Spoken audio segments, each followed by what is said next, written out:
Hello everybody and welcome back to World of Warships Legends. Welcome back to another British Never Surrender video. My name is Spartan Elite 43 and as always, we are going to be on Sleeping Giant and it's a domination. But it's also a legendary match and we're in the Monarch. So, how are we going to be getting on? Well, let's find out. Now, I like the Monarch. I actually like the Monarch more than I like the Vanguard, because of the Monarch's more familiar gun layout to me.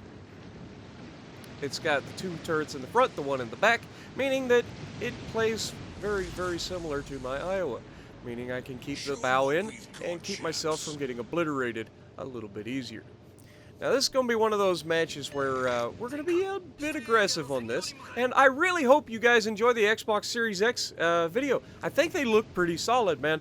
I really enjoy the detail on the ships even more with the Xbox Series X, the higher frame rates, like all the good things, right? It's really, really nice to have the Xbox Series X up and running, even if I did have to spend 20 hours downloading an update.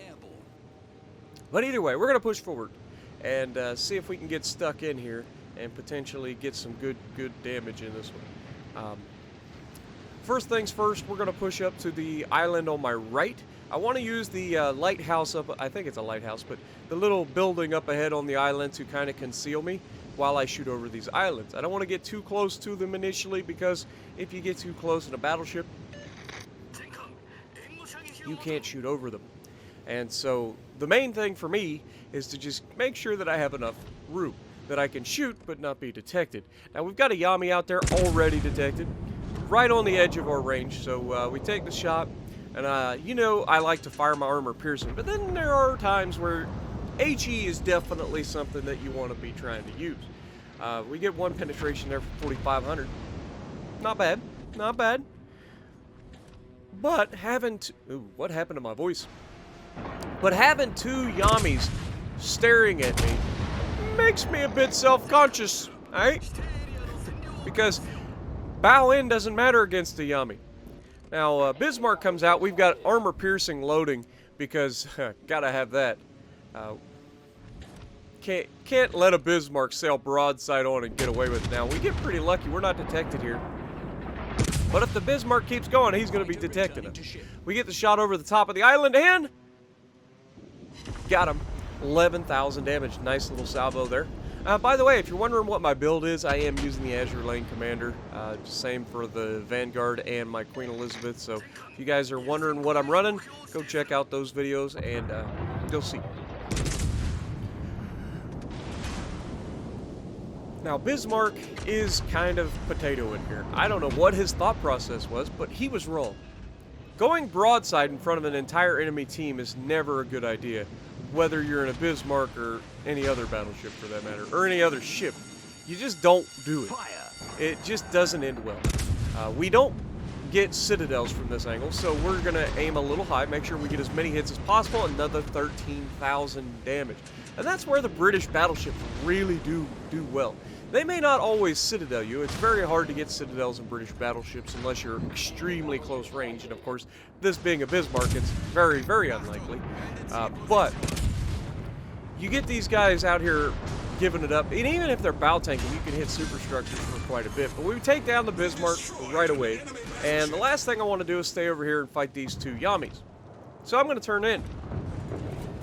We've got a Rosicur first, we've got a Kagero, and a Shima out here. Now luckily, our guy in the Akizuki is over here absolutely murdering the Shima. Unfortunately, or fortunately, Prince Eugen takes him down, but the Shima manages to kill our Akizuki. Of course he does. But the good news is the Kagero is about to go down as well, which is huge. So they just lost two of their best destroyers, and they still have one left. We've got a Grosser first pushing up on us. He's angled pretty well. We're using the island for cover from the left, and we get a good fire on the Grosser first.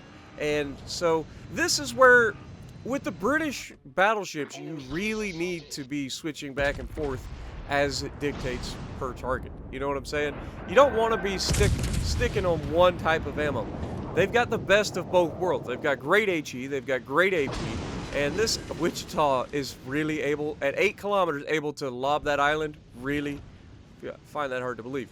But managed to do it. That's more like it. All right. Wichita's coming out. I'm thinking, oh, this is going to be juicy. Man, I keep yawning. I apologize.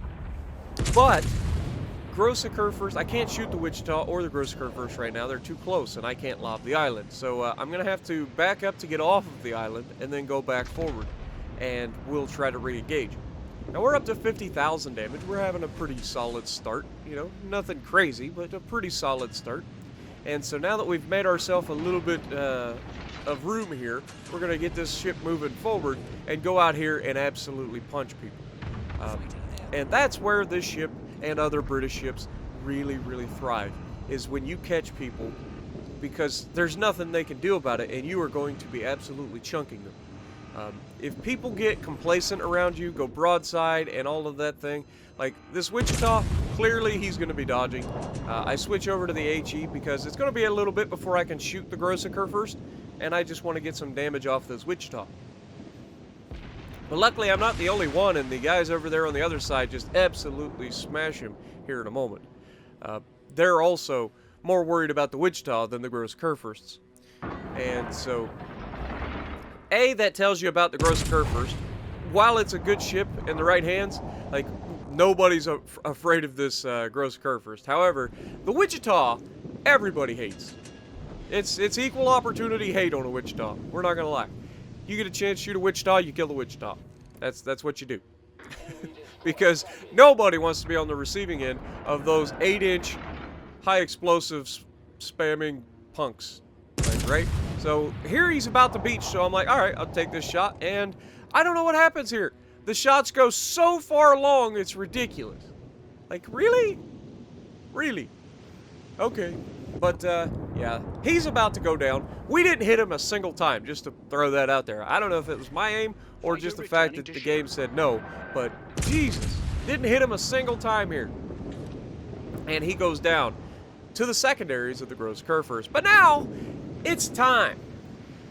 Grossiker first has been sitting out here broadside to everybody for so long, getting away with it solely because nobody was shooting him. And so now, we are going to absolutely show this man the error of his ways. Wait for it. Pow! 15,000 damage. Don't worry. In another 20 seconds, we're going to do it again. Because that's the other good thing about these 15-inch guns of the British battleships. They reload really quickly. Like Jean Bart quickly. And, you know, they do really well. Now here we're going to take a shot over our dead ship and put another good hit in him, but not quite as good this time. That was right around 7,000 damage, I think. But I think we may have actually shot our own ship there.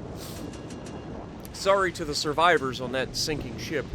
We may have just exploded you. But as you can see, we're keeping an eye on the Yami. There's a whole lot to go by here. We're at 75,000 damage. And we're going to try to, once again, we're capping the base, first of all. I don't know if you guys noticed. We are actually capturing the base. And that's huge. Because, you know, it's a domination after all. And even if I'm in a battleship, I can still capture the base. Now, we've got over half of the base cap right now by ourselves. So we're going to get that nice little capture ribbon that gives you all of the extra XP that everybody loves. Now, this Yami, I don't know what he was thinking. But clearly, this guy took some lessons from the Grossiker first, and he's like, anything this guy can do, I can do better, because I'm a Yami, and I have an even easier citadel to hit. So, wait for it. Even British armor-piercing can citadel a Yami. Like, it ain't even a question. You're gonna sit broadside to me, you're gonna get smashed, brother. Smashed. And in 10 seconds, I'm gonna do it again. Only this time, I've got a much closer shot, which means I'm gonna get even more citadels. So, 3, 2, 1, and pow! Dropping 3 citadels on him for over 30,000 damage. You can't do this, guys. You can't. In a Yami, you must avoid these situations. The Yami can be very, very good unless you do this. The Yami does not survive well when broadside to everybody, or anybody for that matter. But yeah, down he goes. That was an easy, what, 60,000 damage? We went from 75 to 141. So yeah, that was a nice game. And so we've had a pretty solid game, and we know there's a Fletcher out here. Now, the biggest thing to remember when chasing a destroyer in a battleship is that you gotta mix it up. You can't just go in a straight line. You will die. You are going to be detected the entire time. You can't see them unless they make a mistake. And the only way that we are going to be able to find this man, and as you can see, I've already got the HE loaded, is by hoping that we get close enough that our spotter plane is going to be able to spot him. So we go ahead, put up our plane, and hopefully we can get an eye on this Fletcher. Victory is in sight. Unfortunately, that's just not the way it works. He's just far enough outside of our range that our fighter plane literally does nothing. And that's unfortunate. It really is. Now, the good news is we have a battleship on the other side of the island that's making a beeline there. So my thought process here was that I know that this guy's out here, and I know I'm sailing in a straight line. I'm baiting those torpedoes in, and then I'm going to make a big maneuver to avoid them. That's the thought process. But, you know, it's still a battleship versus a destroyer. It's very difficult, especially when you're chasing a destroyer, to avoid torpedoes in a battleship. And that's because the groupings on the torpedoes are going to be pretty tight, if they know what they're doing. Now you can see I fire the rear guns there, hoping to make the guy go, oh, he just fired, shoot him. Now we make an adjustment to our our course, but unfortunately we managed to find one of the torpedoes, and so that's unfortunate. And of course it knocks out one of my guns, right? Because that's how that works. Now, because they were coming from my left, in my head, I know kind of his location, right? So that's why I'm going to head that direction. And with my other battleship on my right, I figure he's going to be able to spot if the Fletcher goes that direction. And so, once again, we know that the Fletcher just launched all 10 of his torpedoes. And so he's going to have a pretty long load time. We're going to try to catch this man off guard. We're pushing him up against the edge of the map. He's going to get spotted eventually. But there's not a whole lot of time left. We only have 30 points left before we win this match. And we have all 4 caps. So those points are going to go real quick. And so I turn left in hopes to find this man. And of course he gets spotted on the right. And this one is all but over as time ticks out. So hopefully you guys enjoyed. Hopefully this was another good showcase of a beautiful British battleship. So if you like what I'm doing, punch the like button, leave a comment below, subscribe to the channel if you haven't already, and as always, I will see you in the next video.